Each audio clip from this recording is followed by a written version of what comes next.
we think about split brains, it's about showing the processes of what each half of our brain controls and what the other one does. So, did we talk about all the lobes and stuff? How far did we get yesterday, darlings? I think we did all the lobes. We just did the frontal? We got to frontal? Yeah. Okay, perfect. No, we did frontal. We did the other two. We did like a word of frontal lobe, that's it. Okay, so we did temporal lobe. That was our last official one? Yeah, I'm counting right Alright, so our temporal lobe is located behind our temples, whatever it takes to remember. Okay, and it is processing our auditory cortex and our auditory association cortex.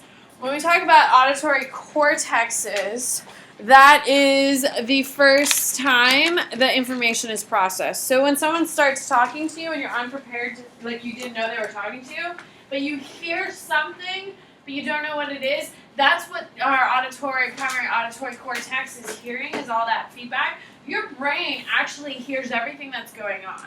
So right now, Chris is strumming his hands on his desk.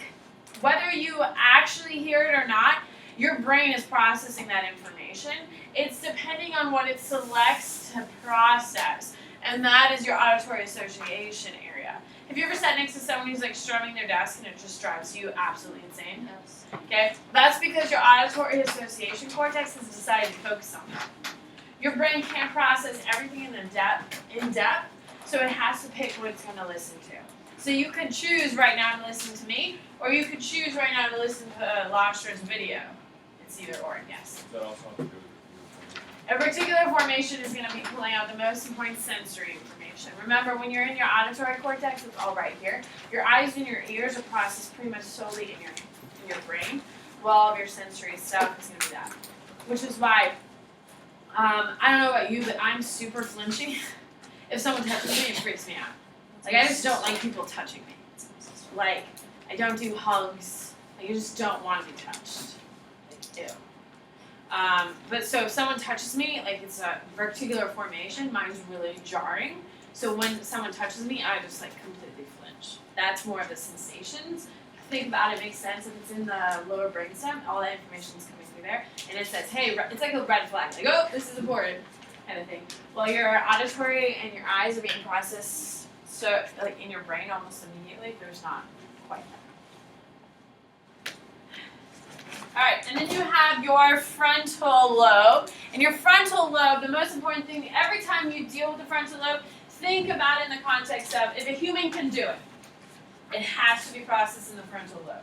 Now, every animal has a frontal lobe. Frontal lobes vary by size depending on the animal. Dogs have a pretty big one. Elephants have a pretty big one.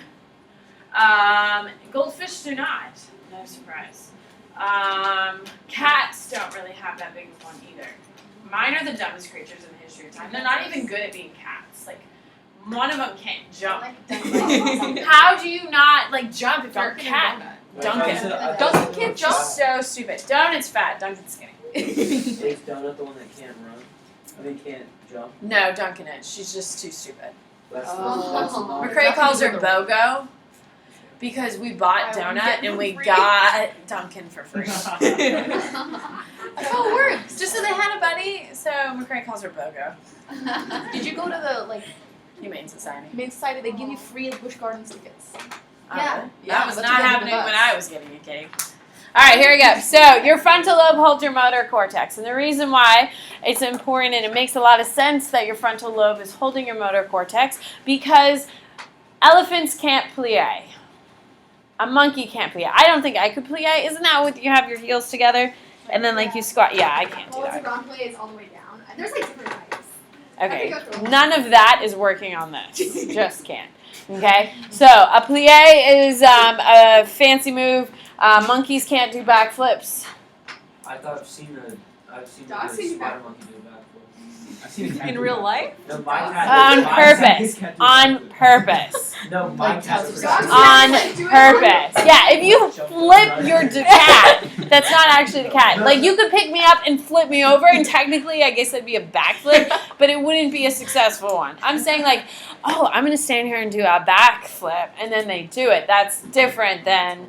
There's nothing in nature that makes animals want to do a backflip. Like, you know the little, the cat toys, the ones that you hold like have a stick and then hold Yes. it down. Oh my gosh, my cat's loving If you go like this with it, and you go like that, you flip it around, he will do a full back. Okay, but where in nature would a cat need to do it? And does the cat do it on free will? I've seen him run off the wall and like just. So, We're running backflips. He's a tiger. we're moving forward, thanks. Okay, so motor cortex, if an animal can't do it, it has to be in your frontal lobe. We can do a lot of things animals can't do. Typing is a perfect example. Plie would be a perfect example. No animal has a bar in the middle of the woods and they're just practicing their ballet steps or whatever motions. I don't know. I don't know. I got kicked out of ballet week 2. Okay, so yeah, I got kicked out of gymnastics too. It's okay. If you can't do if you can't do a cartwheel in gymnastics after 6 months of being in gymnastics, they kick you out. I can't believe it. Yeah. Can't even do a round off, which is like falling out of a cartwheel. Can't even do it. No, I can do a cartwheel. Can't do it. I used to be able to do like round up backflips and like tucks in the middle, like twists. Now you're just showing off. I can barely do a somersault. Wait, They are hard, okay? You gotta like hard. tuck your head in and like roll. It's too hard. Alright, so here's what your brain looks like with all your lobes. Okay, you have your Broca's area, has to be in the frontal lobe because it's all about Broca, broken jaw, has to do with language production. Your motor cortex has to be in your frontal lobe because we can type and monkeys can't. Somatosensory cortex is in your parietal lobe. With your parietal lobe, it's processing sensory information. Your occipital lobe is in the back of your brain. It's in the lower part of your brain. Someone asked me, why is it in the back of the brain if your eyes are in the front of your head? And the reason why is because, I don't need to talk over you every time. Okay, your occipital lobe is low in the brain because every animal has it. Okay, remember we've evolved from monkeys. If an animal has it, it has to be low in the brain. Like your medulla, all of those different types of things are all low in your brain. We also depend on our eyes more than any other sensation. So if we lose our eyes, I think most of us would be kind of lost. Yes? Okay, now blind people obviously can function and do stuff like that, but I think we can all agree a blind person would not be able to defeat a bear and provide for themselves in the woods. Can we agree? Okay, so because eyes are so important, they're lower in the brain because every animal has them, and that's why they're there. They're also in the back of the brain because it takes a lot more room for processing. Yes? So like if you damage that, like for instance, I'm gonna go back to the backwards example, and you're gonna not like it. But if you like got hit really hard, like in the way back, because I've done that before. In your occipital lobe? Yeah, or like you go blind for like a second. Yeah, you can. And just it's like jarring. It's like shaking something, and it kind of takes a second to recover. Oh my god. So that's what I feel every time I do like a backflip and And then I wouldn't try it. I've done it before on accident multiple times. All right. Well, I would probably stop that. What do you got?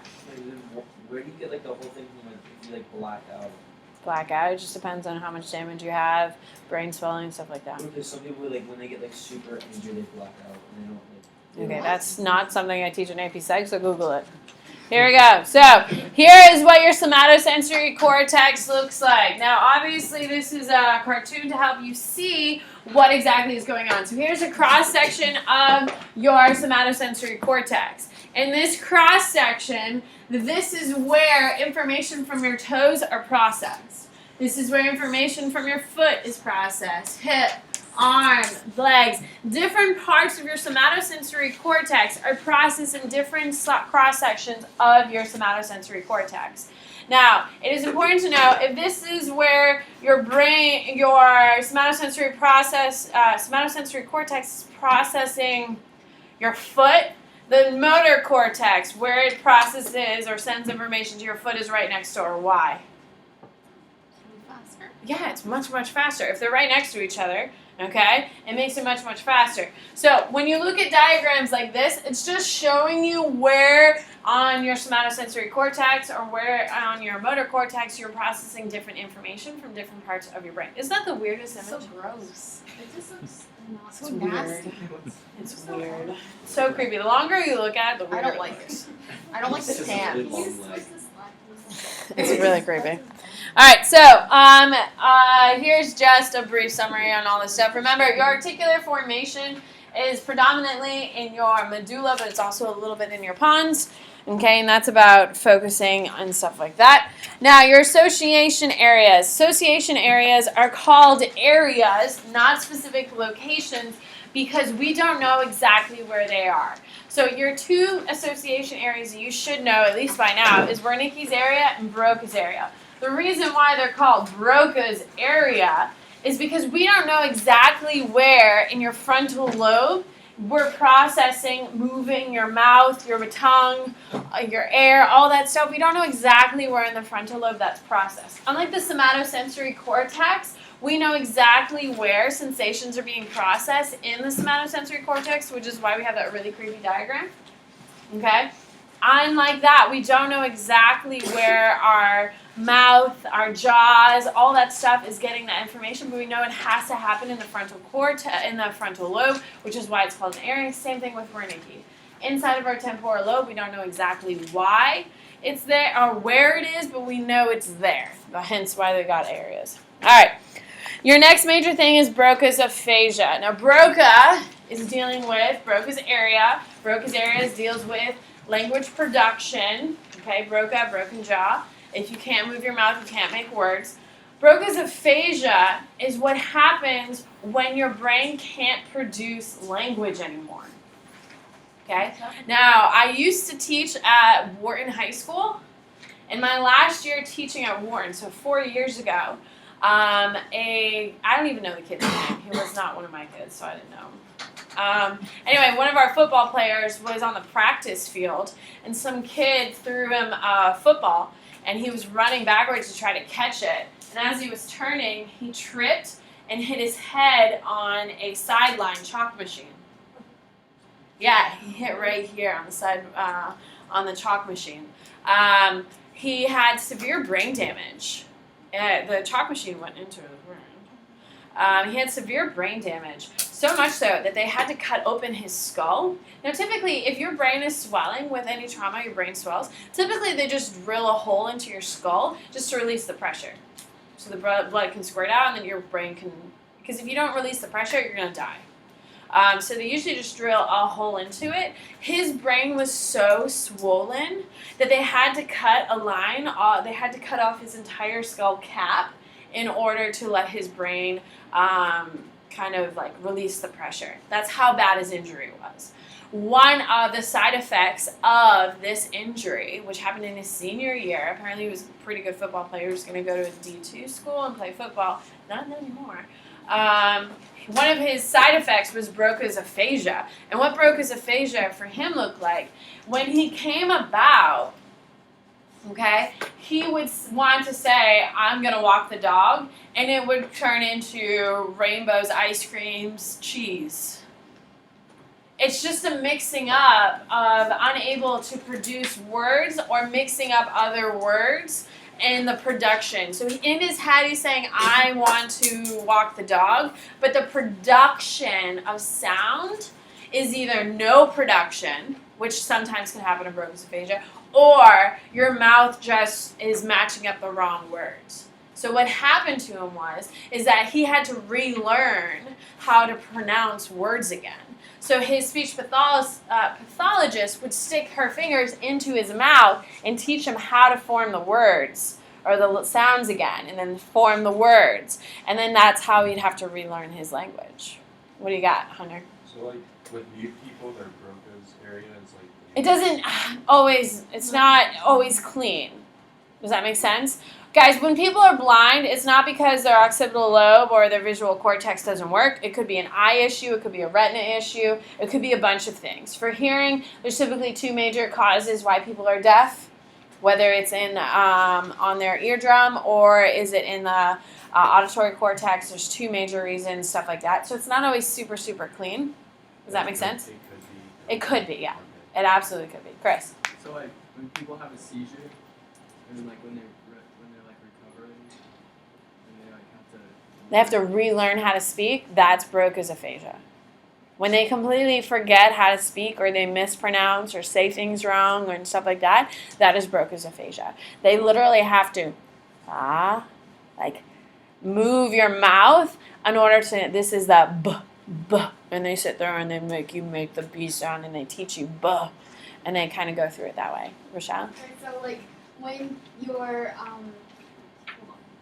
when like you get hit in Broca's area and you have to like relearn, wouldn't your voice be different than how you started off with? I have no idea. Why would I know that? Why would that have anything to do with it?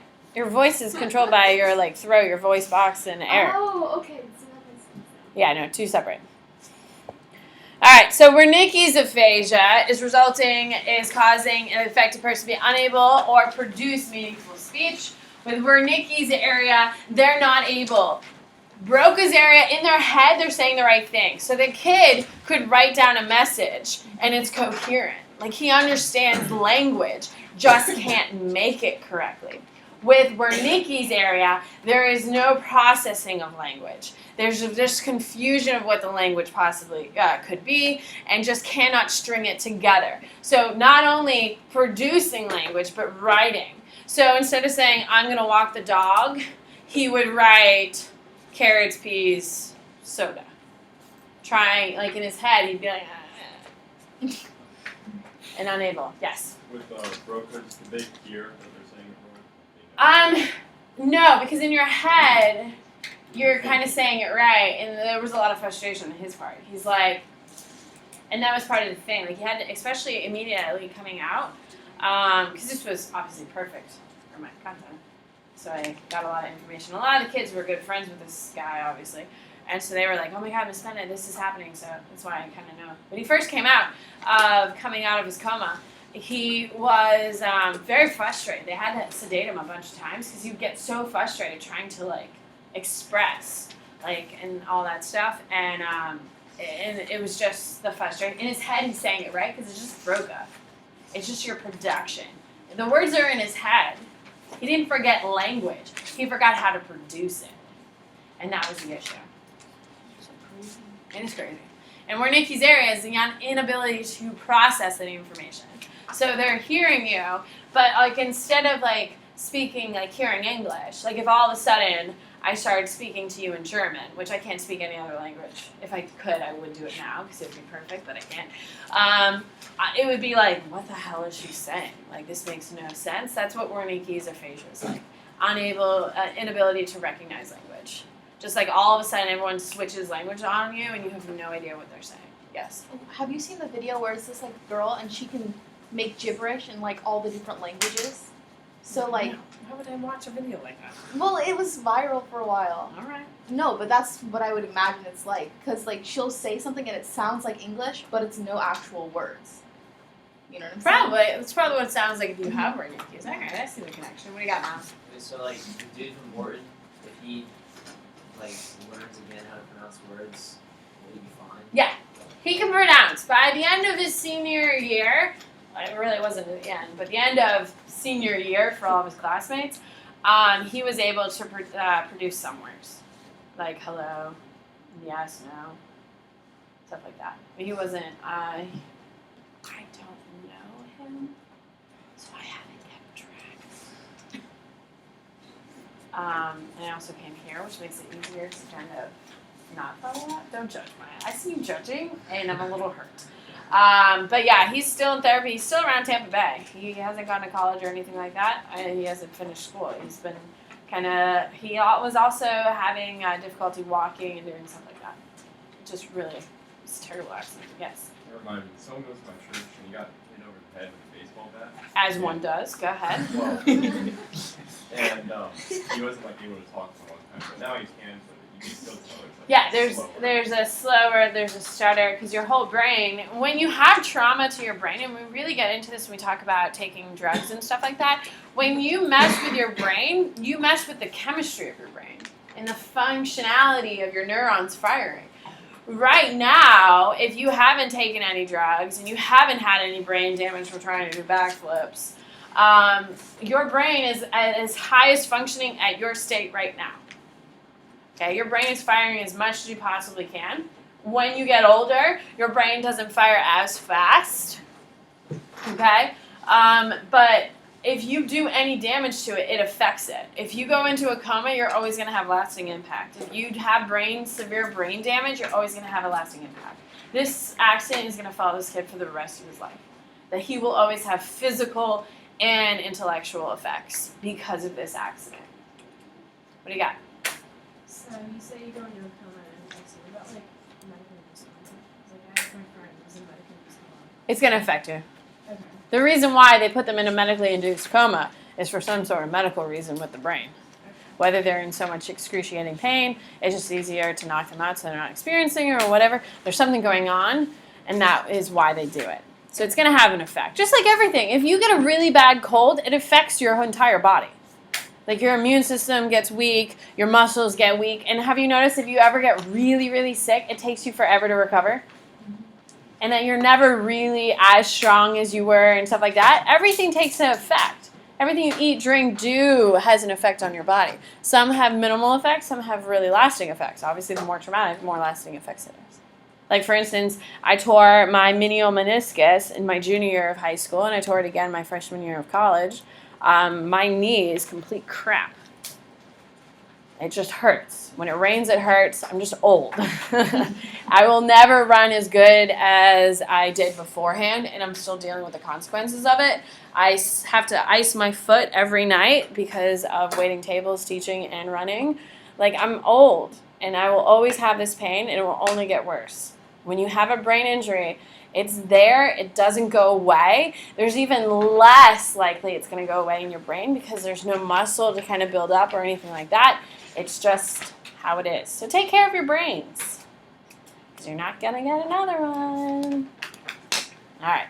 So spatial neglect. Now, I have this. I'm just kidding. But it's a condition produced by damage to the association areas of the right hemisphere. So this is the first one. That's on your right hemisphere, people. Make a note. It's right, not left. Everything else is left. Resulting in the inability to recognize objects or body parts in the left visual field. What happens is that you feel like if I'm on the right side, here's my left hand. Left visual field, yeah. I feel like I can't control it, can't do that much to it. It's just like kind of dead to me. Okay? Inability to recognize objects or body parts, okay? It's kind of like a visual block to it, yes. Kind of like a stroke. No, it's kind of like, it's a somatic. It's a brain disorder. When we get to disorders at the end of the year, it's a somatic thing. It's a somatic thing, which means your brain is fine, but your brain blocks something on purpose. It's a somatic disorder. So, yeah. Yes, my love. Oh, I'm sorry. Damn.